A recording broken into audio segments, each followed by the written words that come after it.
in life, there are some things that we have to make decisions about, right? There are always things that we're having to decide about. And some of those decisions are easier than other decisions, right?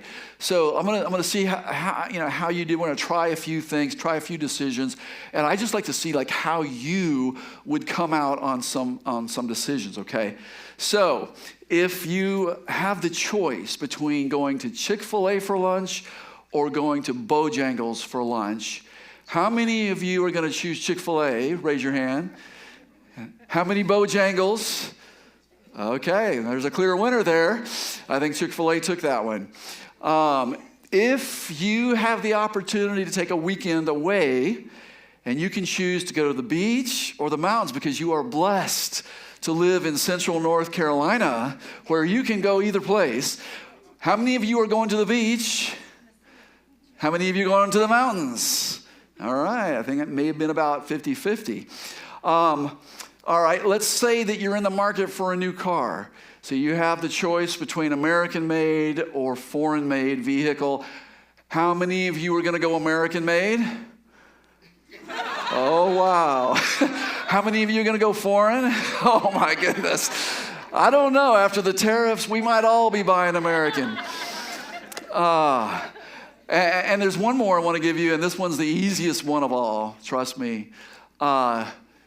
Duke versus UNC in a basketball game. And this time I want you to yell for the one that you would choose. How many of you are going Duke?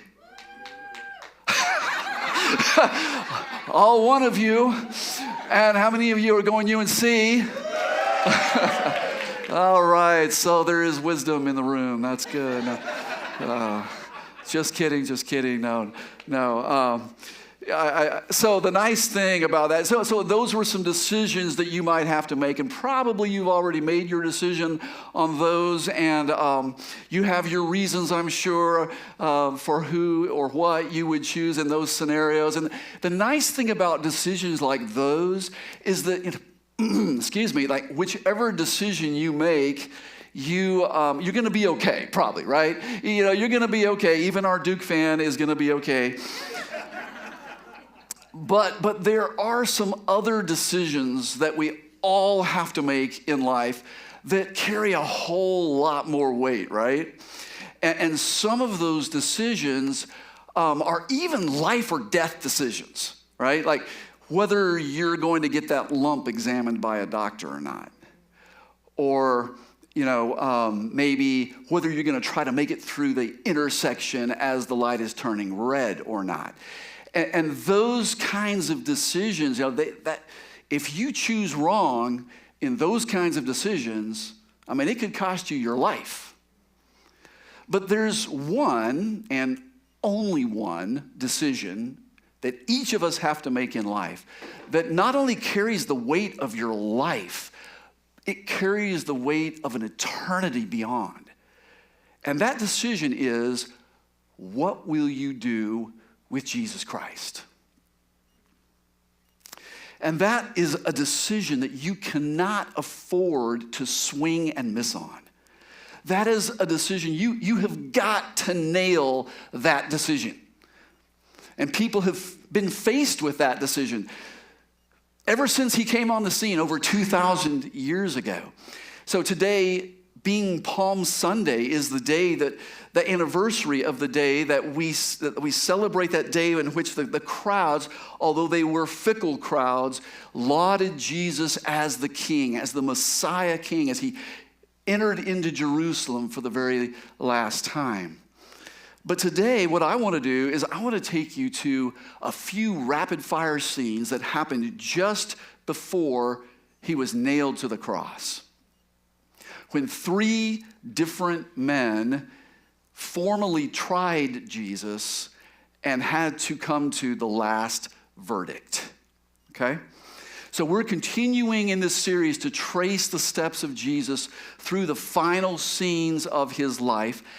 And after he was betrayed and arrested, then Jesus went through a series of sham trials. And I call them sham trials because, first of all, there was no defense presented. And secondly, because although he was questioned repeatedly about his identity by the interrogators, none of them were actually interested in who Jesus really was, much less that justice was upheld in any way. So we go to scene one. They led Jesus away from the Garden of Gethsemane to the house of the high priest Caiaphas.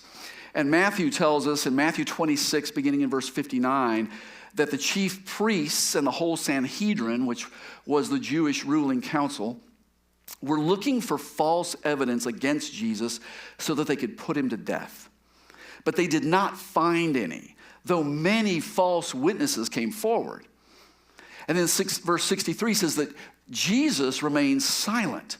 And the high priest said to him, I charge you under oath by the living God, tell us if you are the Messiah, the Son of God.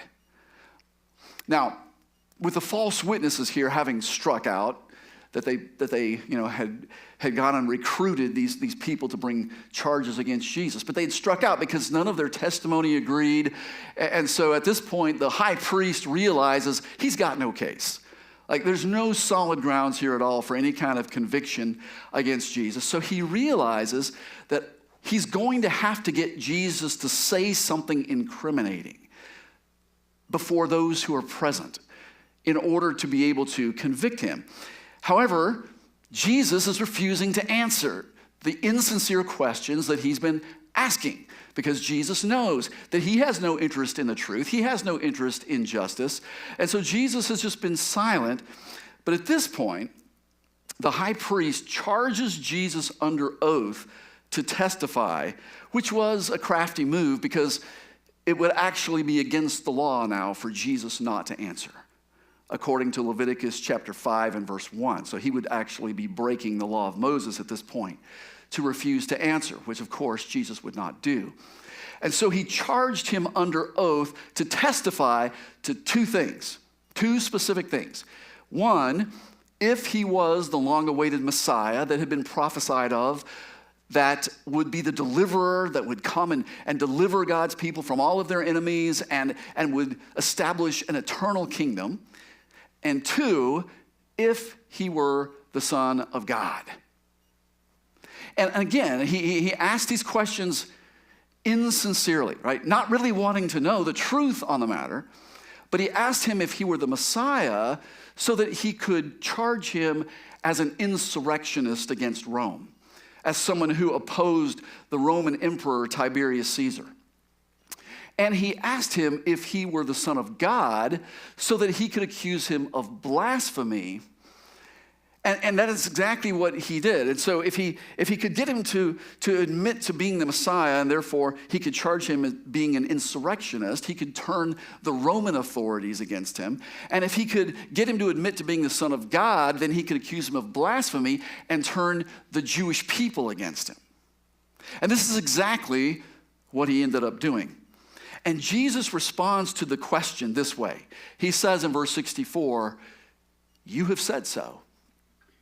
Now, some people argue that Jesus never claimed to be the Messiah or the Son of God because he didn't just outright say, "Yes, I am." But the way that Jesus answered the question was clearly taken as an affirmative by the people who were present. And just earlier that evening, when Jesus was with his disciples at the Passover meal, the Last Supper, and he warned the disciples that one of them was going to betray him, they all began to ask, "Is it I? Is it I? Is it I?" And when Judas, the traitor, spoke up and said, "Surely you don't mean me, Rabbi," Jesus answered him the exact same way in verse 25. "You have said so." So it was a way of saying yes that also indicted the hypocritical person who was asking the question.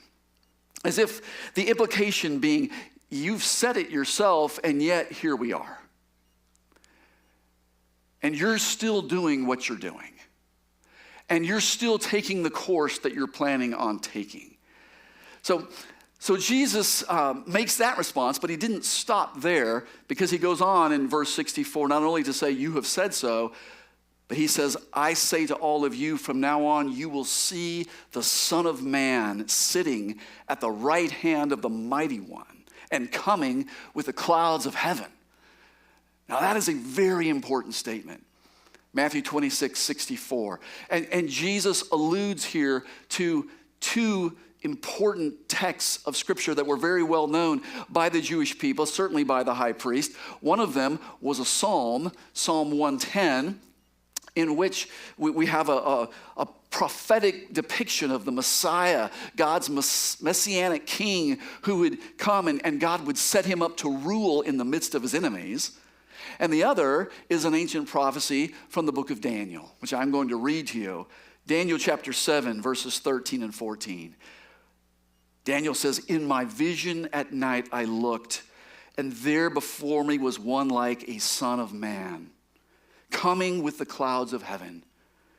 He approached the Ancient of Days, which would be God, of course, and was led into his presence. He was given authority, glory, and sovereign power. All nations and peoples of every language did what? They worshiped him. His dominion is an everlasting dominion that will not pass away. And his kingdom is one that will never be destroyed. Now, this is probably the clearest prophecy in all of the Old Testament, that the Messiah would come from God, return to God, and receive glory and power and worship that belongs only to God. And this is what Jesus is claiming for himself. And in fact, that title he used as he responds to the chief priest's question and calling himself the Son of Man, this was actually Jesus' favorite way to refer to himself as you read through the gospel accounts. And so his response to the question was essentially, first of all, you've expressed it with your own lips, who I am, and yet here you are falsely condemning me. And secondly, but while this is your hour, this hour of darkness, you need to know that the prophecy of my second coming will in fact be fulfilled. And in essence, I will then be the one judging you.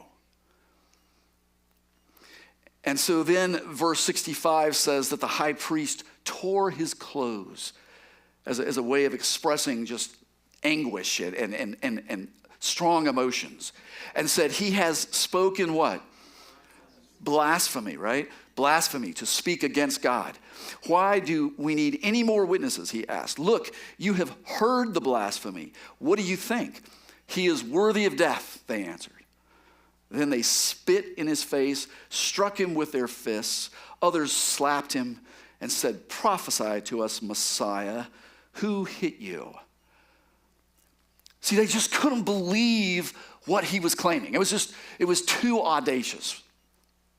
And in fact, it would be blasphemous unless it were true.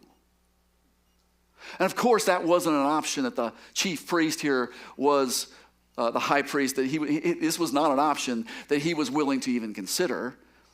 And so instead, he just allowed the soldiers to beat him and degrade him. And Luke tells us that at daybreak, they then assembled the whole Sanhedrin, and they had Jesus brought before him, and they basically ratified officially what had already been concluded late that night, which I might also add was an illegal trial in the first place. They were not allowed to do trials at night, but they did it anyway. So this was the official ratifying of what the high priest had already decided. So that's scene one. Then we move to scene two. Scene two, they march him off to Pilate, who was the governor of Judea. Now, they wanted an execution. That's what we read earlier. They were looking to put him to death. They wanted an execution. The thing is that while the Romans allowed the Jewish ruling council, the Sanhedrin, to try cases among their own people, they did not have the authority to execute anyone. They had no death penalty authority. So if they wanted a death penalty, they had to go to the Romans. And so off to Pilate they went. And the scene, as it's described in Luke chapter 23, is just nothing short of a complete travesty of any sense of justice. The Jewish leaders predictably accused Jesus of claiming to be the Messiah king, and therefore opposing the Roman emperor. And verse 3 then says that Pilate then asked Jesus, "Are you the king of the Jews?" Again, "You have said so," Jesus replied. He wouldn't deny it.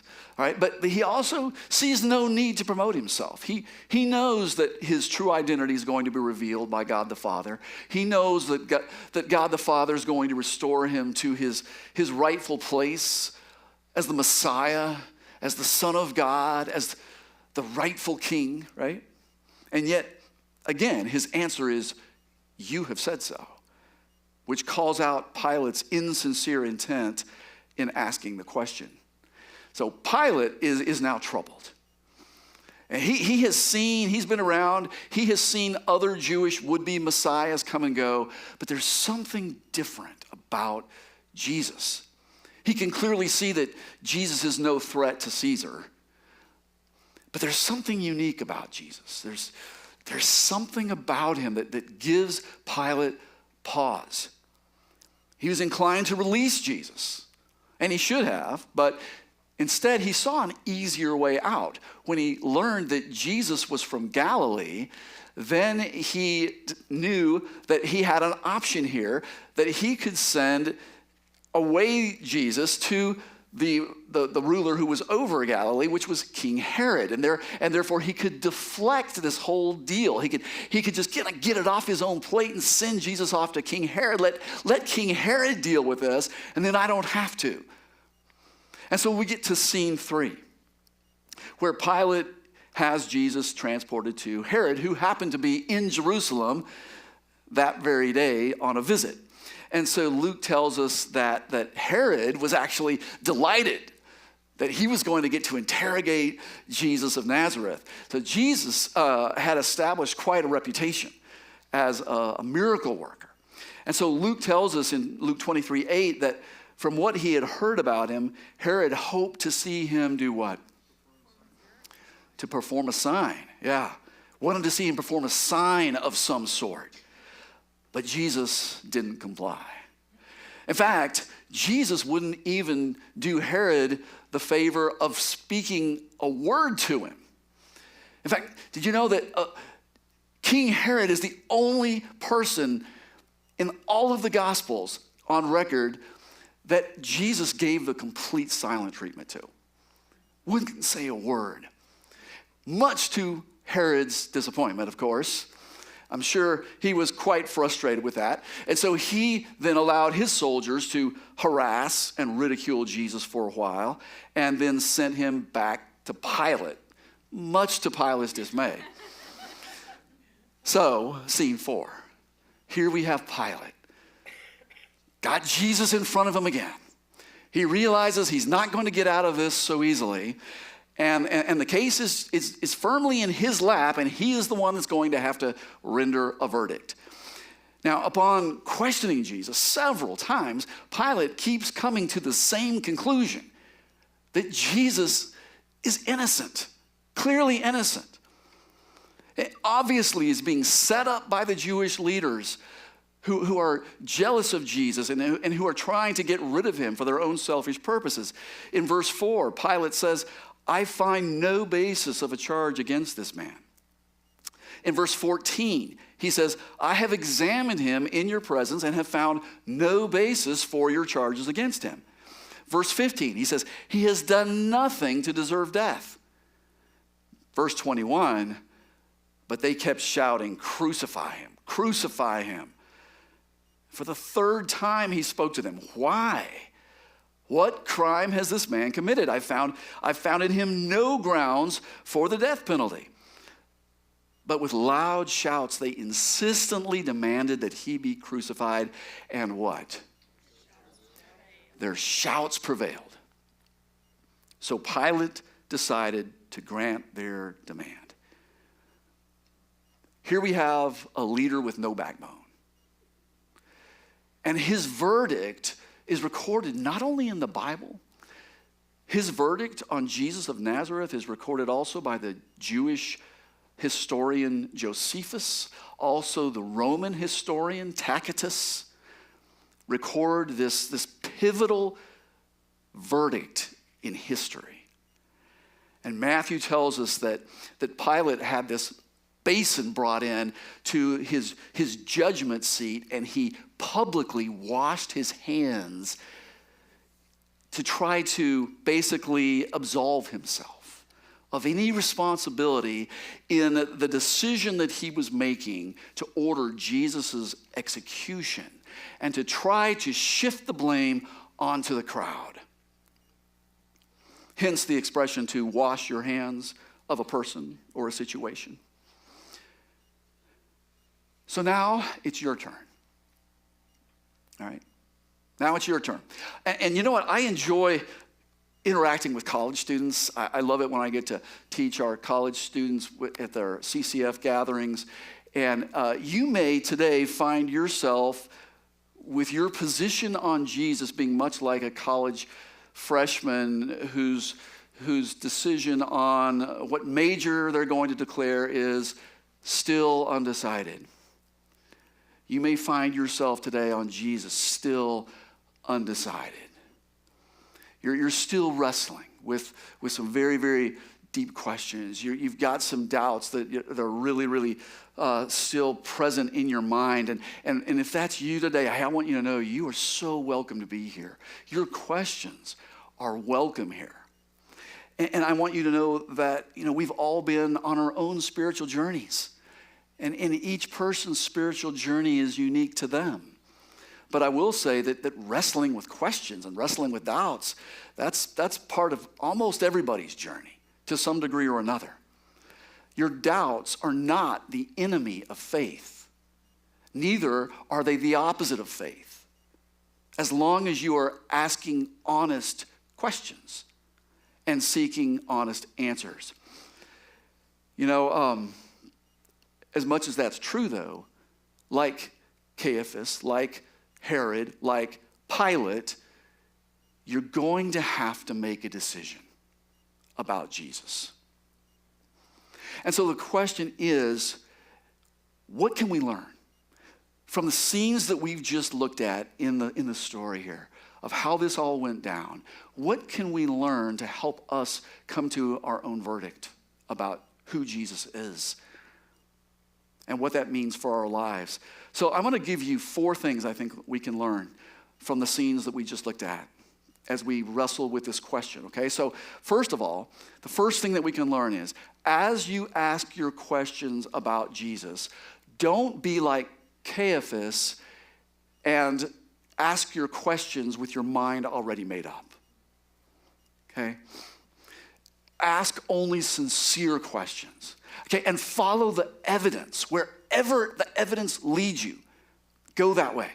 And yes, of course, Jesus' claims are outlandish. I realize that. But that doesn't necessarily mean that they're untrue.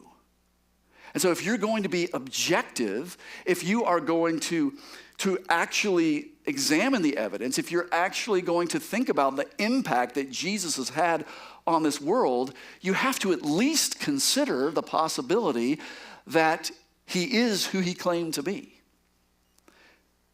And you also need to consider the alternatives.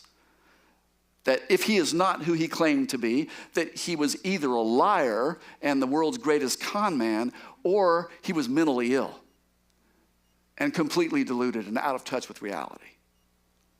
And so you're going to have to ask yourself which one of those options best accounts for the evidence and for the impact and the influence that Jesus has had in changing the lives of countless people for century after century. So don't go into it with your mind already made up. And a second thing that I think we can learn as we're looking at this is when you're considering Jesus' case, don't be like Herod and expect him to put on a show.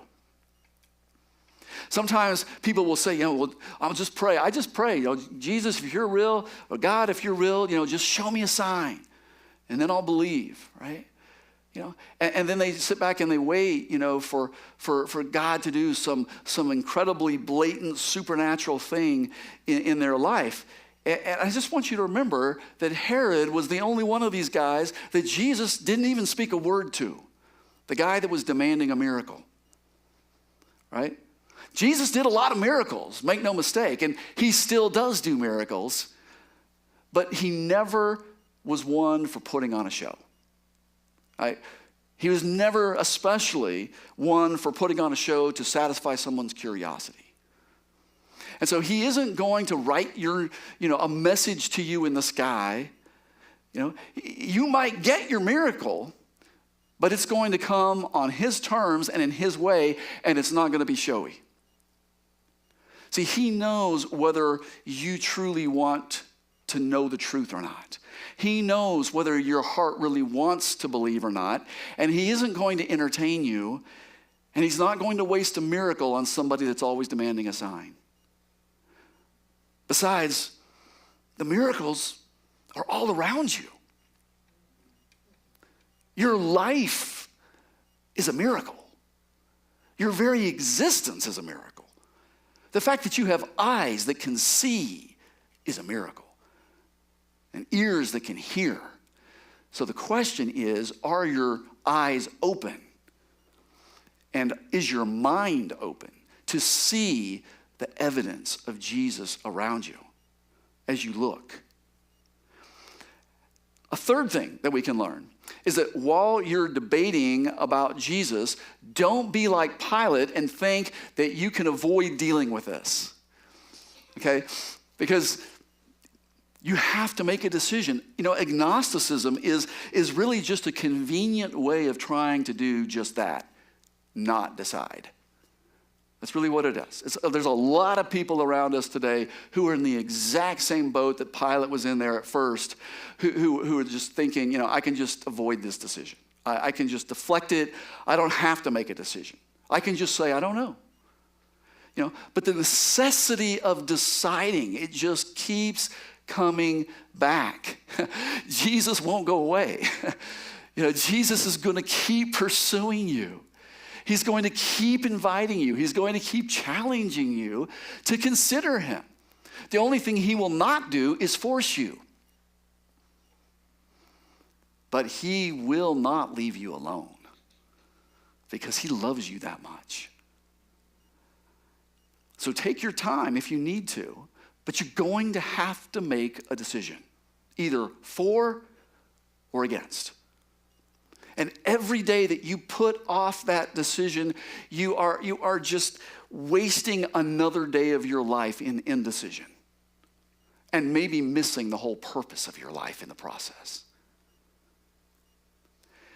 And then finally, the fourth thing that we can learn from these scenes is that as you deliberate about Jesus, don't be like Pilate and let the crowd make the decision for you. Because I can promise you this, the loudest voices will always be the ones telling you to crucify him, to reject him, to cast him aside. The crowds didn't get Jesus then, and they still don't get Jesus today. They never have, and they never will. And they don't like it when someone deviates from the norm. So you really need to take a good, long look at Jesus. And you need to really allow yourself to picture the kind of world that Jesus envisions and see if your heart doesn't long for that world. See, the scriptures say that you were created for the world that Jesus is bringing. That eternity has been set in your heart. That your soul, your deepest place within you, your heart of hearts longs for the very kind of world that Jesus is bringing when the kingdom fully comes. He's everything. He and his kingdom are everything that you most hope for. Everything that you most hope is true about the world, about life, about God, about humanity. That is found in him. But you're going to have to be willing to listen to your soul. You're going to have to be willing to listen to your heart. You're going to have to be willing to actually examine the evidence, or the crowd is going to drown out your soul. The shouts of the crowd are going to prevail. They will drown it out, and you will end up deciding against Jesus just to conform to the crowd, just to be one of them. And no amount of hand washing is going to absolve you of that decision. So here's the next step. Reach your own verdict about Jesus. Because this is a decision, again, you're not going to be able to put off too long. You're not going to be able to deflect it to somebody else. Only you can make this decision for you. And if you're still wrestling with this decision, if you're still in this place where you're trying to decide, maybe you're wondering if you've really given the evidence a fair look, then just take a step in that direction. Take a step to look more carefully. Stop pushing it off to some later time, some later day. You're only guaranteed today. In fact, you're only guaranteed this very moment.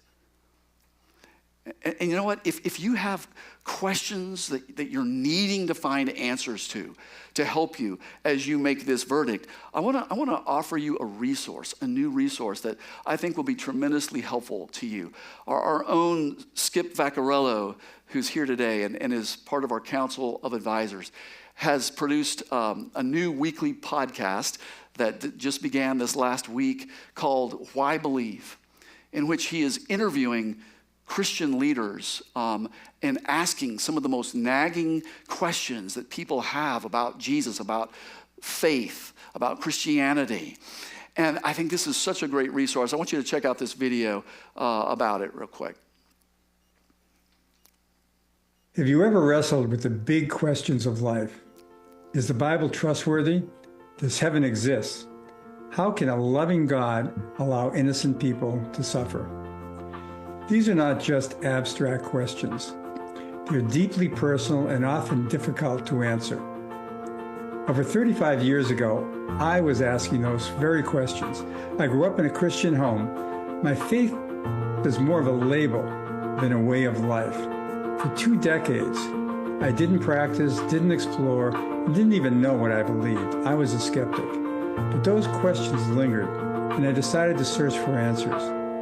That journey led me to discover evidence, have conversations, and develop a perspective that changed my life.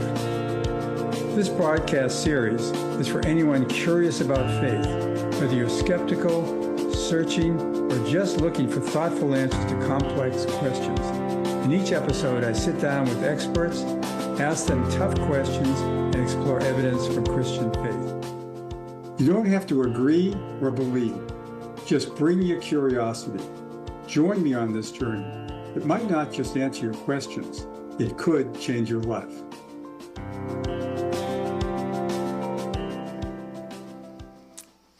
All right. So thank you so much, Skip, for putting this together for us. I really hope that you'll take advantage of this podcast. Even if you are already a believer, even if you're not wrestling with some of these questions, this will be a great resource for you to listen to equip yourself with answers to questions that your friends may ask or your coworkers may ask as you are trying to hopefully influence them towards knowing the salvation that Jesus brings. So I just want to encourage you to equip yourself so that you'll be even more confident in sharing your faith, and you'll know that you can have some intelligent answers to bring to people's tough questions. But maybe you have been looking at the evidence for long enough. Maybe you've been considering, maybe you've been wrestling, maybe you've been, having this inner tug of war for a long period of time. And you've examined the evidence, but you still haven't given a verdict. And it's time. It's time. It's time to make a decision. It's time to give your verdict. And I just want you to remember that if Jesus is who he claims to be, the day will come when you'll stand before him and he will pronounce his verdict on you. Though he was innocent. He suffered the penalty for your sins so that you, though you are guilty, can go free. That's what he did with you. Now the question is, what will you do with him? So I want to invite you to bow your heads with me, if you will.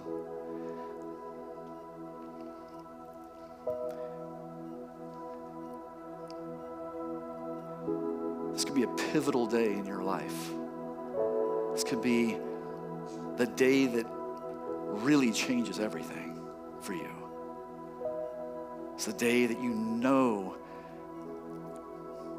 has been coming, a day that you've anticipated, but you haven't really ever gotten to the place where you're ready to just make that decision. Decide to put your faith in Jesus. But today you can do that. So I just want to give you the opportunity right now to pronounce your own verdict.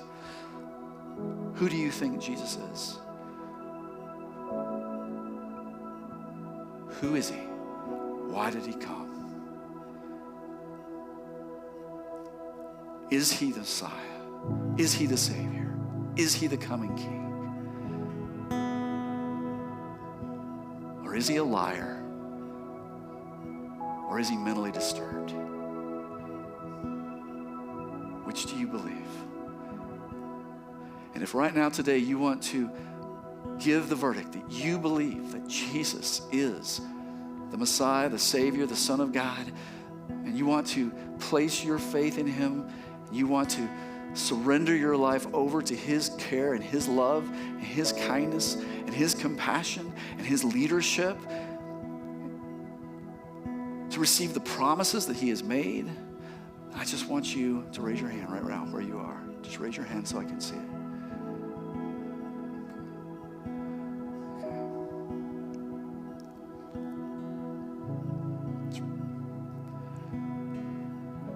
Just raise your hand. If you want to make that decision today, raise your hand.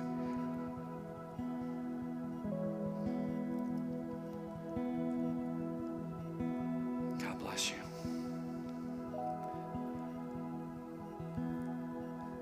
Just pray with me. Jesus, you are so incredibly amazing. And I still have so much to learn about you. I know that I may still have doubts that arise in my mind from time to time. I know there are days that you may still not feel real.